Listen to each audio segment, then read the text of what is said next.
네, 안녕하세요. 이번 시간에는 2장 10절의 정의면체군에 대해 살펴보도록 하겠습니다. 우리가 앞서서 2장 2절에서 위수가 6인 정의면체군 D3에 대해서 살펴본 적이 있었습니다. 여기서는 그러한 정의면체군을 조금 더 일반적인 경우로 좀 확장을 하도록 하겠습니다. 우리가 살펴봤던 D3를 다시 한번 보면 D3는 위수가 6인 그러한 정면체군이었는데요. D3를 우리가 어떻게 약속을 했었냐면 정삼각형을 생각을 하고 이 정삼각형을 이제 평면 도형인데 이 평면 도형을 이제 공간에 놓여 있다라고 생각을 한 다음에 공간에서의 회전 이동을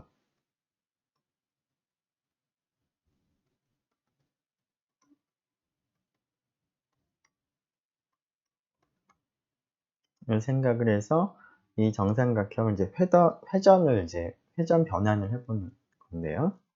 회전 변환을 했을 때, 이 정삼각형이 자기 자신과 겹치게 되는 그런 회전 이동들을 다 모아둔 그러한 군이 바로 위수가 6인 정의면시군 D3였습니다. 자, 이러한 정삼각형을 주어진 정삼각형을 회전 이동한 결과가 정삼각형과 일치하는 그러한 회전 이동에는 우리가 크게 두 가지로 나눠봤습니다. 회전 이동이기 때문에 회전축이 어떻게 되느냐, 그리고 회전각이 어떻게 되느냐인데요. 회전축이 한 가지 특징을 생각을 해보면 정삼각형의 이제 무게중심을 O라고 부르면 회전 이동을 했을 때의 회전 이동한 결과, 즉 이 녀석을 회전 이동을 해서 뭐 이렇게 바뀌었다라고 했을 때 회전 이동하기 전에 그 중심은 회전 이동하고 나서 중심으로 이제 이동이 될 텐데요. 지금 회전 이동을 통해서 자기 자신을 겹치는 것이기 때문에 O와 O'이 동일한 그러한 회전 이동을 생각을 해야 되겠습니다. 즉, 회전 축상에 무게중심이 놓여 있게 될 텐데요. 이러한 특징으로 우리가 생각하는 회전축은 무게중심을 지나면서 평면의 수직인 그러한 것을 이제 회전축으로 하는 회전 이동을 생각을 해봤었고요. 자, 그러한 이제 회전 이동 중에서 회전각을 생각을 하면 정삼각형을 정삼각형으로 겹치게 해야 되기 때문에 이 수직인 회전축을 중심으로 해서 회전 이동을 할 때 회전각이 120도나 240도 혹은 360도가 되어야지만 정삼각형이 정삼각형으로 겹치게 되겠습니다. 자, 그래서 회전축이 이러한 O를 지나고 무게중심을 지나고 주어진 이 평면 삼각형의 수직인 그러한 직선 회전축으로 하고 회전각이 120도가 되는 그런 회전 이동을 시그마라고 표기를 한다면 회전 이동 중에서 회전축은 동일하지만 회전각이 240도가 되는 것은 시그마 제곱, 360도가 되는 것은 시그마 세제곱으로 표현할 수가 있겠습니다. 물론 시그마 세제곱은 한 바퀴를 도는 것이기 때문에 결국은 이제 아이덴티티하고 동일한 그러한 회전 이동이 되겠습니다. 자, 그 두 번째 회전축은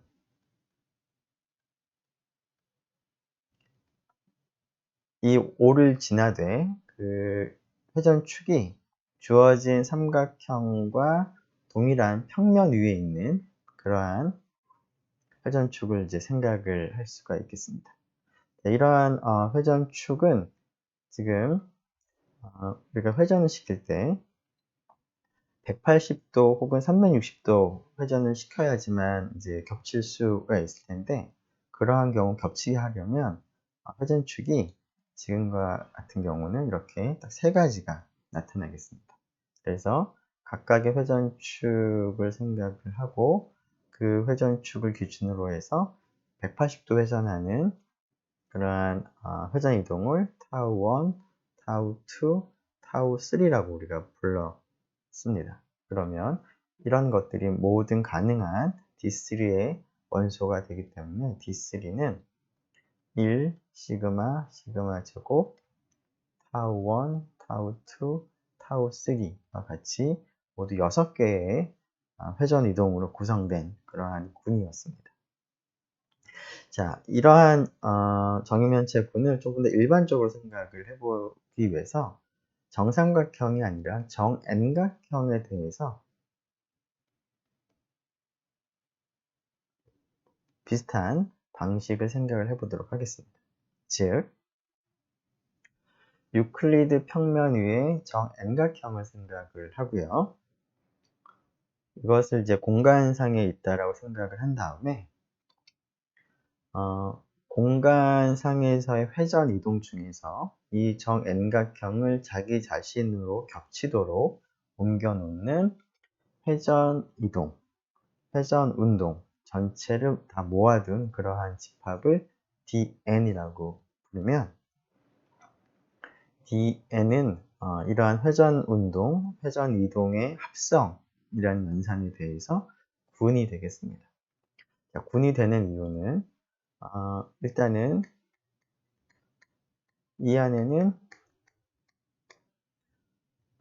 자기 자신을 겹치는 그러한 회전 운동이 여러 개가 있기 때문에 이제 최소한 공집합은 아닙니다. 뭐 최소한 아이덴티티는 이 안에 있겠습니다. 그리고 이것이 이제 군이 되기 위해서는 군의 세 가지 조건을 만족을 해야 될 텐데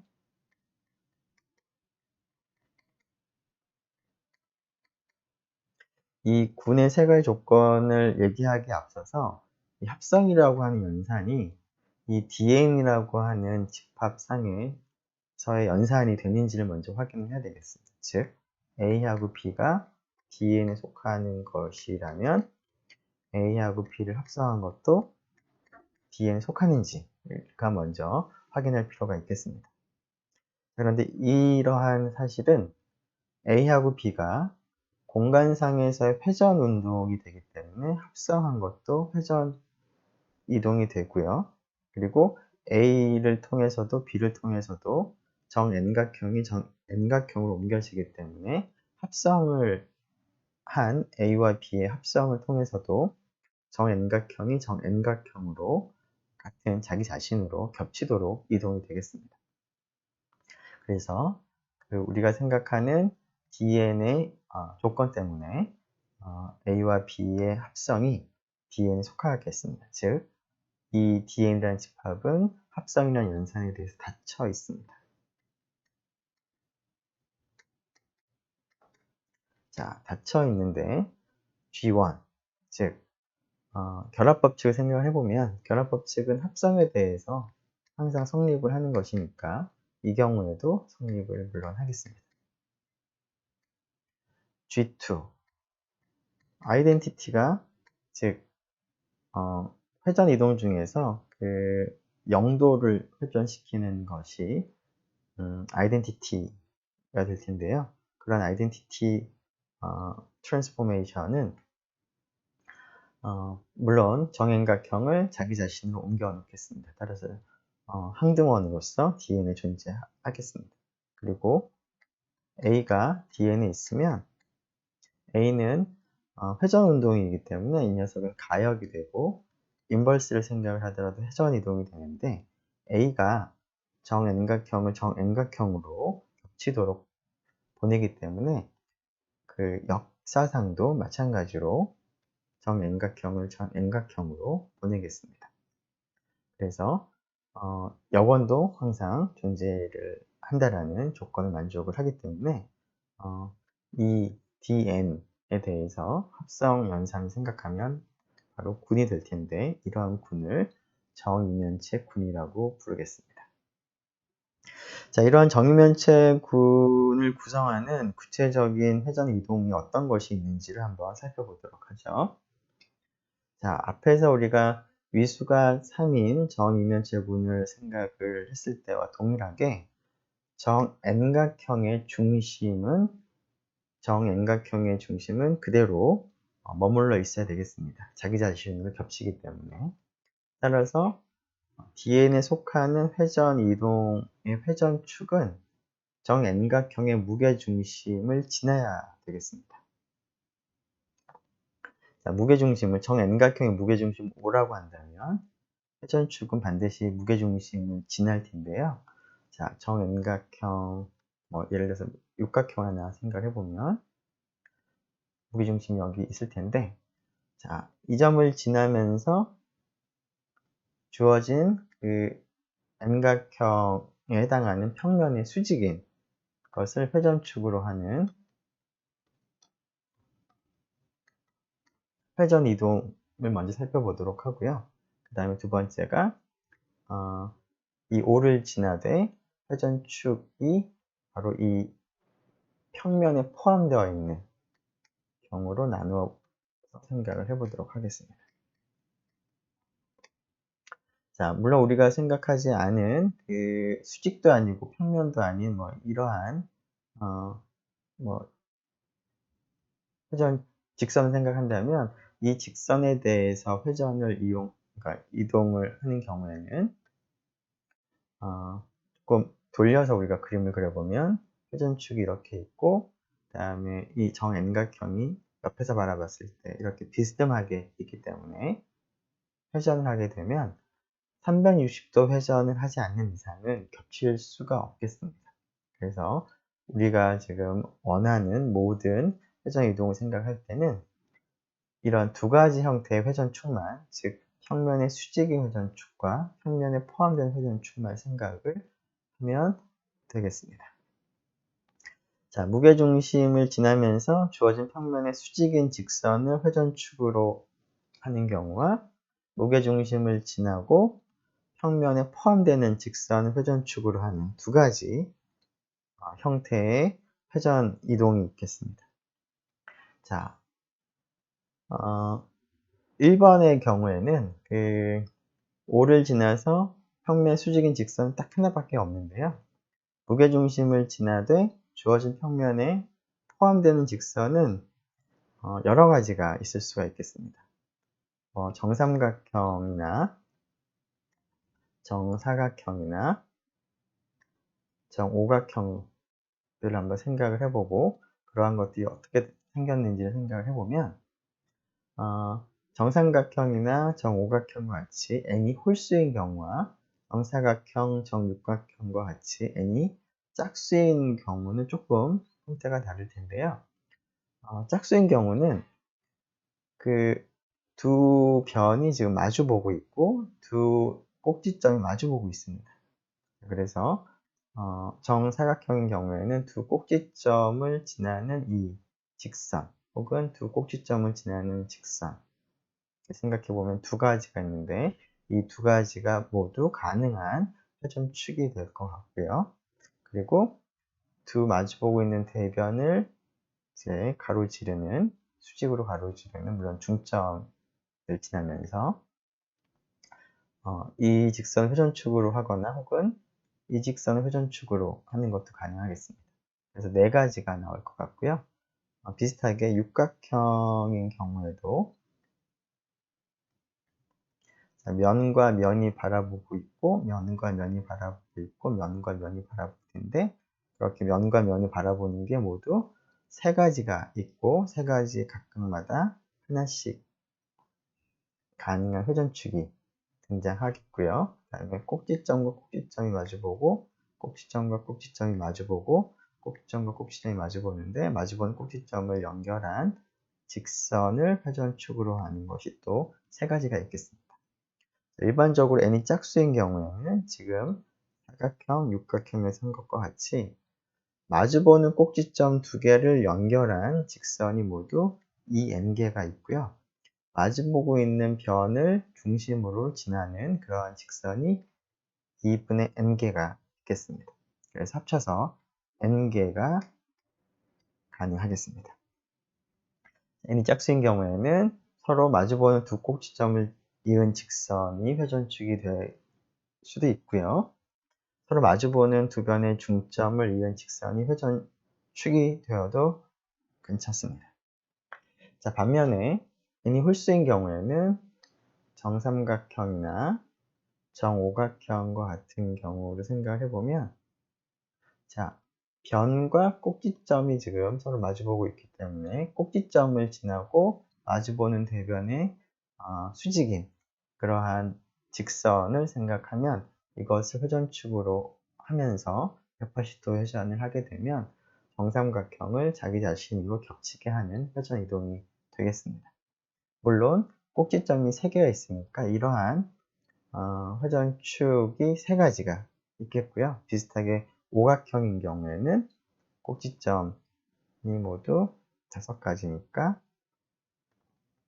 이와 같이, 그림이 조금 삐딱한데, 이렇게 꼭지점마다 하나씩 생길 테니까 5개가 생기겠습니다. 즉, n이 홀수일 때는 서로 마주보는 꼭지점과 변의 중점을 이은 직선이 n개가 나타날 텐데, 그런 것들이 전부 다 우리가 원하는 회전축이 되겠습니다. 자, 그러면 A 타입의 회전축을 갖는 회전 이동도 있고 B 타입의 회전축을 갖는 회전 이동도 있을 텐데요. A 타입의 회전축을 생각을 할 때는 회전각이 얼마일지를 한번 먼저 생각을 해보면, 정 n각형이 이렇게 있다고 할 때 수직인 직선을 이제 회전축으로 하기 때문에 회전 이동을 할 때 겹치게 하려면 결국 그 하나하나의 만큼의 배수로 회전을 이동을 하면 되겠습니다. 즉 전체가 2파일 텐데 n각형이니까 이 하나하나의 각은 n분의 2파이가 될 텐데 n분의 2파이만큼 회전시키거나 혹은 n분의 2파이의 2배만큼 회전시키거나 n분의 2파이의 n-1배만큼 회전을 시킨 그러한 회전 이동들이 우리가 원하는 정N각형을 자기 자신으로 겹치도록 옮겨놓는 회전 이동들이 되겠습니다. 즉 회전각은 물론 0도도 있고요.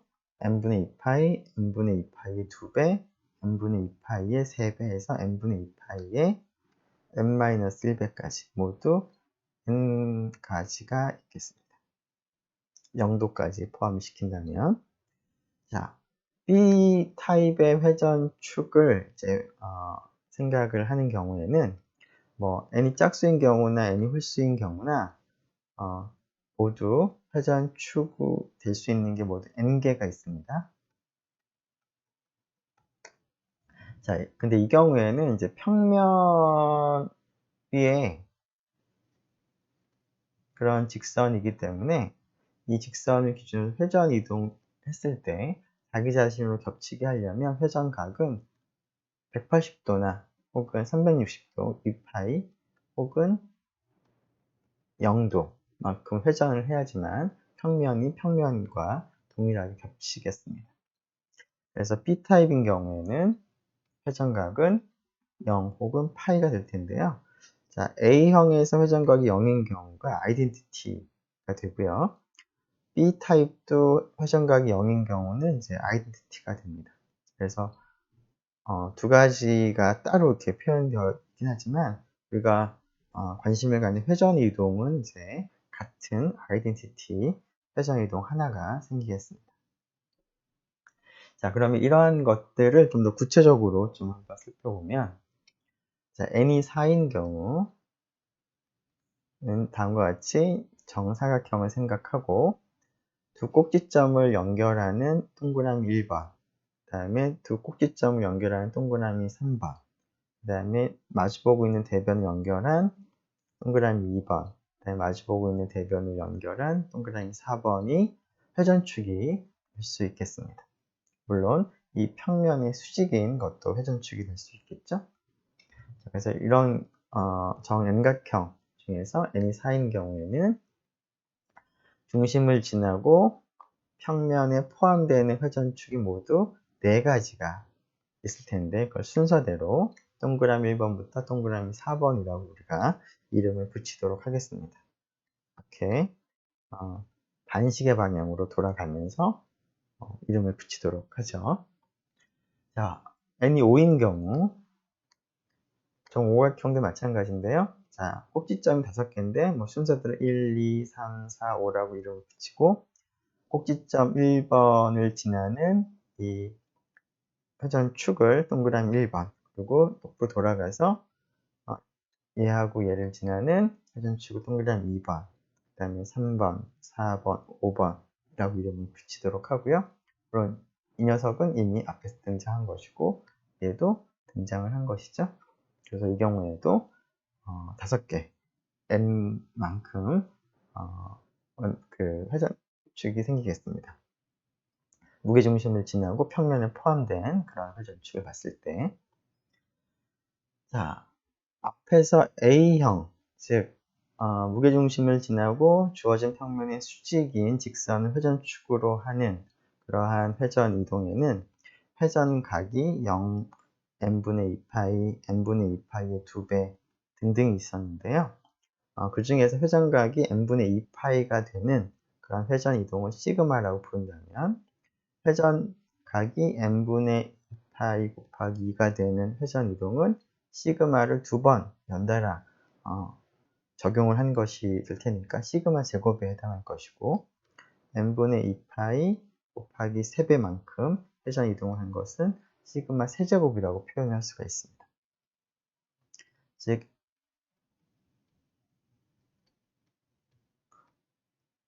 이러한 모든 물론 0도 있겠죠. 물론 이것은 시그마입니다. 0은 시그마 0제곱이 아이덴티티라고 우리가 표기를 하는 것이죠. 그래서 모두 n개의 회전 이동이 있겠습니다. 자, 그리고 B형에는 지금 회전축이 모두 n개가 있는데 이러한 회전축을 가지는 이제 회전 이동 중에서 전부 다 회전각은 180도 아니면 0이 되어야 될 텐데 0이 되는 것은 이미 앞에서 아이덴티티 회전 이동에 등장을 했기 때문에 그러한 A타입에서 등장하지 않은 회전 이동은 파이만큼 회전 이동하는 그러한 회전 이동인데요.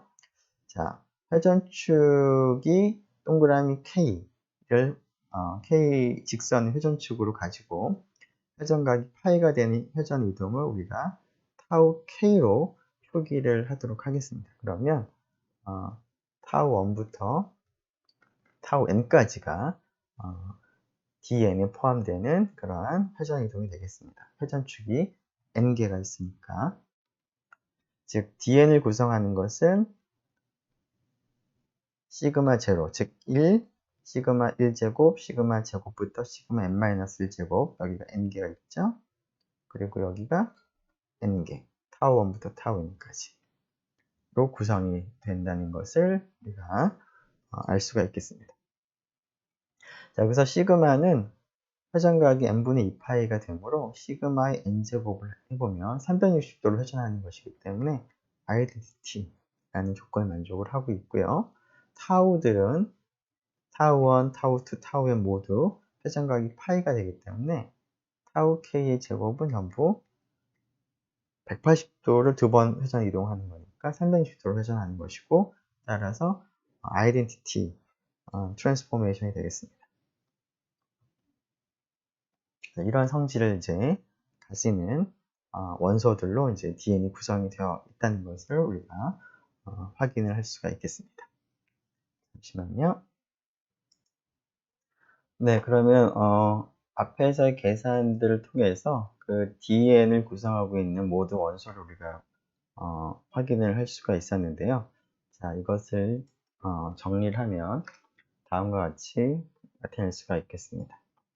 즉, 위수가 EN이 된다라는 그 사실로부터 DN이라고 하는 이 군의 원소는 다음과 같이 시그마와 타우들로 표시할 수가 있는데, 여기서 시그마의 위수는 n이 되고요. 타우의 위수는 모두 2가 됩니다.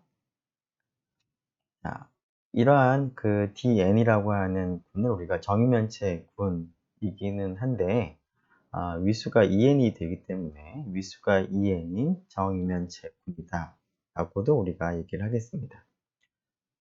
즉 우리가 앞에서 살펴본 D3는 위수가 2 곱하기 3, 즉 위수가 6인 정의면체 군이었는데, 그것을 우리가 좀 더 확장을 해서 n이 3인 경우, 4인 경우, 5인 경우, 즉 3 이상의 n에 대해서도 dn을 우리가 얘기할 수가 있겠습니다. 자, 우리가 D3를 생각을 할 때 사실은 그 타우 1부터 타우 n이 타우 1, 타우 2, 타우 3였는데요. n이 3인 경우에는 이 타우들이 다 이제 다 다르게 우리가 쓸 수 있을 뿐만 아니라 타우 2는 사실은 그 시그마 타우 1이라고 쓸 수가 있고, 타우 3는 시그마 제곱의 타우 1이라고 쓸 수가 있기 때문에 D3에서는 1 시그마 시그마 제곱에 타우 1을 그냥 타우라고 표기한다면, 나머지 타우 2, 타우 3는 시그마 타우 시그마 제곱 타우로 표시할 수도 있었습니다. 자, 이러한 방법이 일반적인 위수가 2n인 정면체 분에서도 여전히 성립을 하는데요. 자, 그 사실을 우리가 한번 확인해 보도록 하겠습니다. 자, D3에서 마찬가지로 시그마와 타우1을 합성을 한 것은 타우2가 됩니다. 뭐 이것을 일반적으로 확인하는 것은 약간 좀 번거로울 테니까 앞에서 우리가 확인한 뭐 예로 든 n이 4인 경우와 n이 5인 경우를 한번 생각을 해보도록 하죠. 자, 네. n이 4인 경우에 지금 이러한 직선이 동그라미 1번이었고요. 자, 이것을 회전축으로 하고 180도 회전하는 것이 타우 1이 되겠습니다.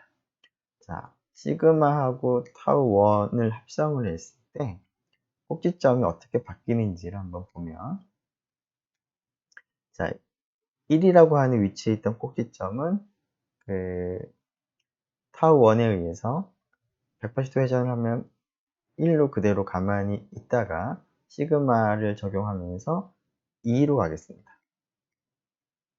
그래서 1이라고 했던 그 꼭지점이 제 2라고 하는 이 꼭지점으로 바뀌겠습니다.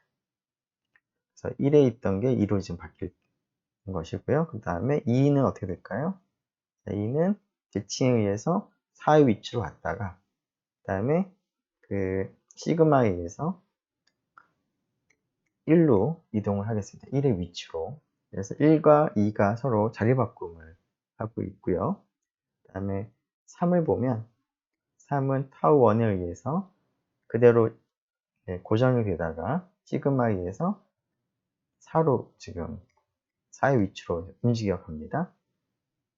4의 위치에 있던 꼭지점은 타우 1에 의해서 대칭이 돼서 2로 갔다가 시그마에 의해서 3으로 갑니다.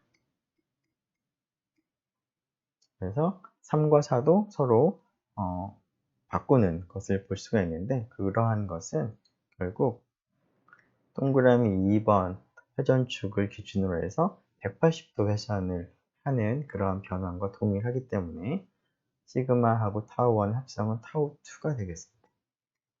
n이 4인 경우. 자, n이 5인 경우도 물론 우리가 이제 확인해 볼 수가 있을 것 같은데요. 자, 앞에서 동그라미 1번을 이러한 직선으로 생각을 했고요.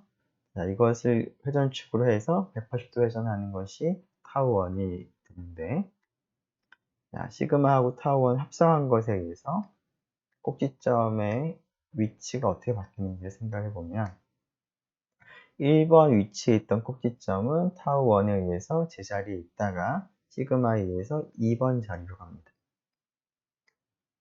자, 2번 자리에 있던 꼭지점은 타우 1에 의해서 5번으로 갔다가 대칭을 하면서 시그마에 의해서 1번으로 갑니다. 즉 1과 2가 서로 바꾸는 그런 일이 일어나고요. 자, 5는 어디로 가는지 볼까요? 5는 대칭에 의해서 2로 갔다가 시그마에 의해서 3로 갑니다. 한편 3은 대칭에 의해서 4로 갔다가 시그마에 의해서 5로 갑니다. 4는 어떻게 되는지 보면 4는 대칭에 의해서 3로 갔다가 시그마에 의해서 다시 4로 가게 돼서 4는 그대로 유지가 됩니다. 자, 이러한 이동이 일어나는 것은 2번 직선을 기준으로 해서 대칭을 하는 경우랑 동일하기 때문에 이 경우에도 타우2와 동일하겠습니다. 자, 일반적인 경우에도 항상 성립을 할 텐데요. 자, 지금 이러한 그 관계식으로부터 시그마하고 타우2를 합성을 하게 되면 그 직선의 번호 순서가 그대로 이제 오른쪽으로 가면서 붙여졌기 때문에 결국 이 녀석은 타우3가 됩니다. 즉, 타우1에다가 시그마를 합성한 것은 직선을 하나 오른쪽으로 움직였을 때의 회전 이동과 같다라고 하는 것을 일반적으로 생각해 보면 이러한 성질이 성립하고 일반적으로 시그마, 타우, K 합성하게 되면 이렇게 되는 성질이 성립하는 것도 우리가 일반적으로 확인을 할 수가 있겠습니다. 자, 그래서 이러한 성질이 성립을 하는데 따라서 타우1을 타우라고 이렇게 표기를 한다면 타우2는 시그마하고 타우1인데 시그마하고 타우라고 합성한 것이라고 표기를 할 수가 있고요. 자, 타우3는 시그마하고 타우2인데 타우2가 시그마하고 타우의 합성이기 때문에 결국 시그마 제곱의 타우라고 쓸 수가 있겠습니다. 자, 비슷하게 타우4는 시그마하고 타우3인데 타우3가 시그마 제곱의 타우이기 때문에 시그마가 하나 더 늘어나겠죠? 이런 식으로 우리가 표현할 수 있기 때문에 맨 마지막에 있는 타우에는 결국 시그마 n-1의 타우가 되겠습니다. 즉 타우1부터 타우 n들이 타우1 하나만을 가지고 다 표시가 되기 때문에 자, 이 녀석을 타우로 쓴다면 이 녀석은 시그마 타우, 그 다음 것은 시그마 제곱의 타우 해서 맨 마지막 것은 시그마 n-1의 타우로 쓸 수가 있습니다. 즉 DNA에 있는 원소들을 1부터 시그마의 거듭 제곱과 타우, 시그마 타우, 시그마 제곱 타우, 시그마 n-1의 타우로 일반적으로 표시를 할 수가 있습니다. 즉 시그마와 타우만으로 모든 원소를 다 표현을 할 수가 있는데 이때 시그마의 특성은 위수가 1이 되는 것이고요. 타우의 특성도 위수가 2라는 그러한 시그마의 위수는 n이고 타우의 위수는 2가 되는 그런 특성이 있겠습니다. 자, 그런데 그 앞에서 우리가 위수가 6인 정면체군 D3는 비아벨군이었는데요. 특별히 그 타우하고 시그마를 이렇게 좀 다르게 곱했을 때 시그마 n- 여기다가 D3를 생각하는 경우는 여기가 제곱으로 우리가 쓸 수 있다. 즉 시그마의 자리를 오른쪽에 있다가 왼쪽으로 옮길 때 시그마 제곱으로 쓸 수 있다. 혹은 시그마 제곱 대신에 시그마 인버스로 쓸 수도 있겠습니다. 왜냐하면 D3에서는 시그마 세제곱이 1이므로 시그마 제곱과 시그마 인버스가 동일한 것이죠. 자, 이런 것과 비슷하게 일반적인 위수가 2n인 정면체군 DN에서도 비알벨군이 되는 것 같은데 이때 이러한 시그마의 위치를 이제 바꿀 때 어떠한 특성이 있는지 한번 생각을 해보도록 하겠습니다. 자, 조금 전에 우리가 타우 1을 이제 타우라고 이제 표기를 한 다음에 시그마하고 타우를 계산해 보면 타우 2가 되기 때문에 이 녀석의 제곱을 생각을 하면 타우 2의 위수가 1이기 때문에 1이 됩니다. 자, 근데 이러한 것을 조금 자세히 보면 시그마 타우 합성을 한 것이 1이 된다라는 그런 의미가 되겠습니다. 자, 이때 앞쪽에다가 시그마 인버스를 곱하면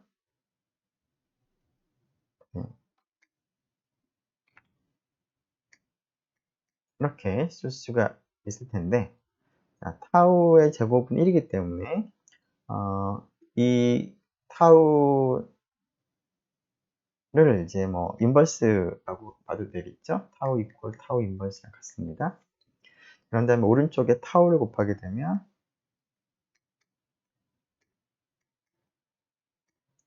이런 등식으로 우리가 바꾸어 볼 수가 있겠습니다. 즉 시그마가 오른쪽에 있다가 왼쪽으로 갈 때 시그마 인버스가 곱해진다 라고 하는 식으로 우리가 나타낼 수가 있겠습니다. 물론 시그마 인버스 대신에 시그마 n제곱이 1이기 때문에 시그마 인버스와 시그마 n-1은 같기 때문에 시그마가 오른쪽에 있다 왼쪽으로 갈 때 시그마 인버스 혹은 시그마 n-1제곱으로 바꿀 수가 있겠습니다. 자, 물론 이 녀석과 이 녀석은 서로 같은 것인데 지금 이것과 순서를 바꾼 이 녀석은 얘랑 다르죠? 시그마 n-1과 타우를 합성한 것은 타우 n이 되는 것이고요. 이 녀석은 타우 2가 되는 것이니까 타우 n과 타우 2는 다르기 때문에 결국 타우 시그마와 시그마 타우는 서로 다르겠습니다. 즉 비아벨군이라는 것도 여전히 일반적인 위수가 2n인 정의면체분도 비아벨군이 되는 것을 알 수가 있습니다. 자, 이러한 그 정의면체군에 대해서 시그마를 생각을 해보면 시그마의 위수가 n이 되므로 시그마에 생성된 시크릿 서브그룹의 위수가 n이 될 텐데요. 따라서 dn에서 시그마에 의해 생성된 시크릿 서브그룹의 지수를 생각해보면 전체는 2n이고 이 시그마에 의해 생성된 시크릿 서브그룹의 위수가 n이 되므로 이 값은 지수는 2가 됩니다. 지수가 2기 때문에 시그마에 의해서 생성된 시크릿 서브그룹은 dn의 노멀 서브그룹이라는 사실을 우리가 알 수가 있겠습니다. 네, 이렇게 해서 일반적인 정의면체군에 대해서 살펴보았습니다.